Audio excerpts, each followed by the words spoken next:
నమస్తే అండి, welcome to Triveni's kitchen. ఈరోజు మన రెసిపీ వచ్చేసి పుదీనా పచ్చడి. ఎలా తయారు చేసుకోవాలో నేను ఈ వీడియోలో చూపిస్తున్నాను.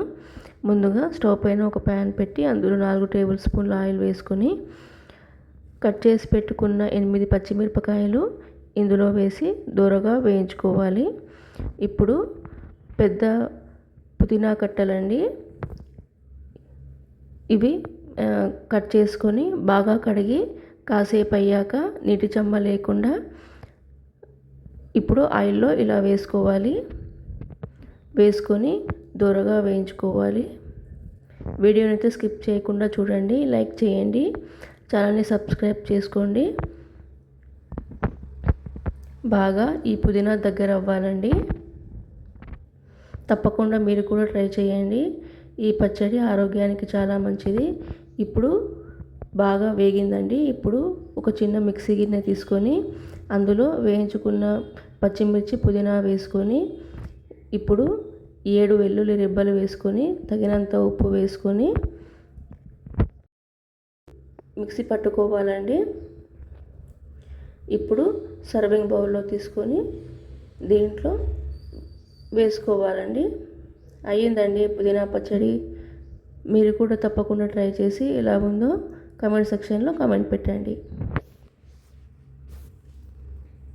పచ్చి కొబ్బరి పుదీనా పచ్చడి ఎలా తయారు చేసుకోవాలో నేను ఈ వీడియోలో చూపిస్తున్నాను. ముందుగా కావాల్సిన పదార్థాలు: పచ్చి కొబ్బరి, వెల్లుల్లి 8, పుదీనా అరకట్ట, కావలసినంత ఉప్పు, పచ్చిమిరపకాయలు 4. ముందుగా స్టవ్ పైన ఒక ప్యాన్ పెట్టి అందులో 4 టేబుల్ స్పూన్లు ఆయిల్ వేసుకొని ఇప్పుడు పచ్చిమిరపకాయలు 4 వేసుకొని దూరగా వేయించుకోవాలండి. వీడియో అయితే స్కిప్ చేయకుండా చూడండి.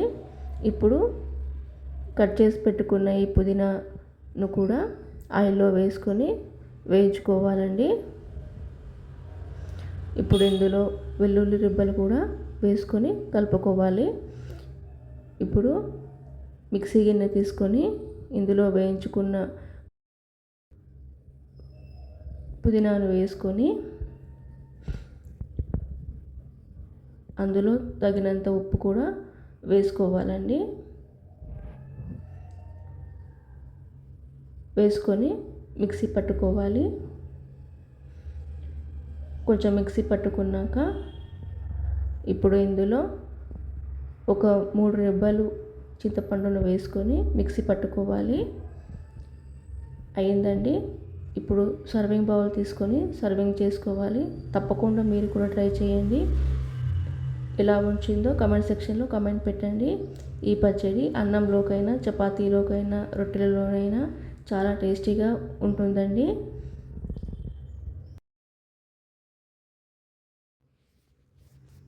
వెల్లుల్లి కారం ఎలా తయారు చేసుకోవాలో నేను ఈ వీడియోలో చూపిస్తున్నాను.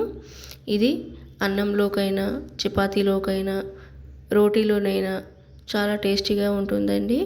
ఇప్పుడు వర్షాకాలం కదండి, ఇది తప్పకుండా తినాల్సిన రెసిపీ అండి.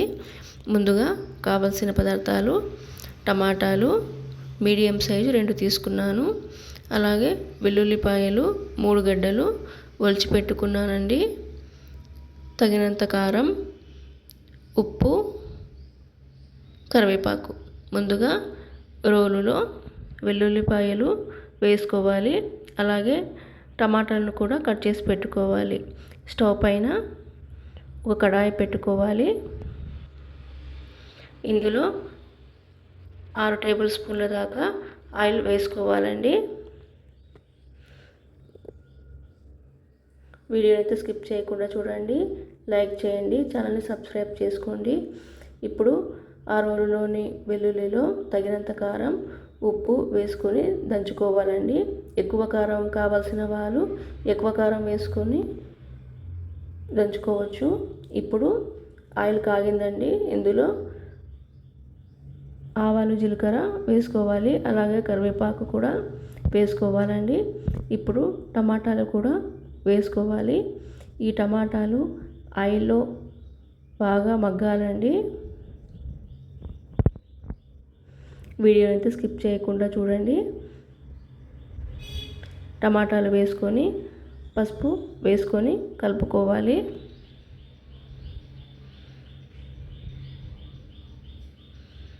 ఇప్పుడు దంచుతున్న కారం ఉంది కదండి, అది అలాగే కూడా తీసుకుంటారండి. పాతకాలంలో అయితే ఇలాగే తినేవాళ్ళు. ఇప్పుడు ఇందులో ఈ వెల్లుల్లి కారం ఈ టమాటాలో వేసుకొని బాగా కలుపుకోవాలండి. జలుబు దగ్గు అయినప్పుడు తప్పకుండా తినాల్సిన పచ్చడి అండి ఇది. వీడియోని అయితే స్కిప్ చేయకుండా చూడండి. ఇప్పుడు అయ్యిందండి వెల్లుల్లి కారం. ఇప్పుడు సర్వింగ్ బౌల్ తీసుకొని సర్వింగ్ చేసుకోవాలి. తప్పకుండా మీరు కూడా ట్రై చేసి ఎలా వచ్చిందో కామెంట్ సెక్షన్లో కామెంట్ పెట్టండి.